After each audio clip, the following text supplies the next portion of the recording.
Number 9 RSK নিজাত। আর তোমরা তো কম বেশি এই প্লেয়ারটাকে সবাই চেনো, বাংলাদেশের নাম্বার 1 নিডার প্লেয়ার। আর গাইজ এই প্লেয়ারটাকে কেন বাংলাদেশের নাম্বার 1 নিডার প্লেয়ার বলা হয় তা সে একবার না বারবার কিন্তু সে প্রমাণ করে দেখিয়েছে। কারণ গত 2 মাস আগে হয়ে যাওয়া বাংলাদেশের ওয়ার্ল্ড সিরিজের গ্র্যান্ড ফাইনালে কালহারি ম্যাপের ভিতরে রিফ্লেক্স ইউনাইটেডের মতন বড় একটা টিমকে শুধুমাত্র লঞ্চার দিয়ে কিন্তু ফুল একটা টিমকে ওয়াইপ আউট করে দেয়। চারটি প্লেয়ার এখনো অ্যালাইভ। এই মুহূর্তে গ্লোবাল মেল্টো থ্রো করা হচ্ছে M79 নিজাতে ডাউন করবেন টাকলা 04 কে। ইটস স্টিল এই জায়গায় টিকে রয়েছেন বাট নো জাস্ট পুরোই আগুন। এই প্লেয়ারটা যেভাবেই বোম মারুক না কেন তার সরাসরি এনিমির গায়ে গিয়ে লাগে। আর নিজের যে ম্যাচের ভিতরে থাকে সে ম্যাচে অনেক প্লেয়ার আতঙ্কে থাকে যে নিজেদের গ্রেনেড পড়লে আর রক্ষা নেই। তুমি অলরেডি মারতে রাখি এই ফিনিশার এফ খেলা বাম দিক দিয়ে রাখেন, তো বাম দিক দিয়ে রাখেন, আপনারা বাম দিক দিয়ে রাখেন, প্রেসার দেন। নক ঢুকেন অবস্থা খারাপ। নক ঢুকো, অবস্থা খারাপ।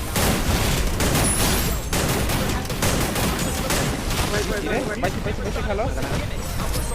খেলো করতেছি।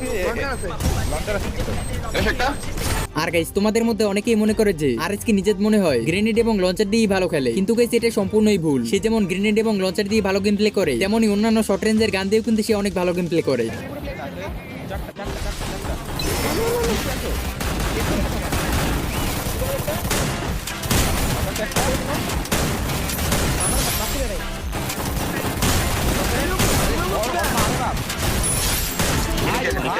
তো গাইস দেখতে তো বলে আরএসকে নিজেদের নেডিং প্লাস শর্ট রেঞ্জের গেম প্লে চলো। তো তোমাদের কাছে তার ওভারঅল গেম প্লে কেমন লাগলো তা কিন্তু কমেন্ট বক্সে কিন্তু কমেন্ট করে জানিয়ে যেতে পারো।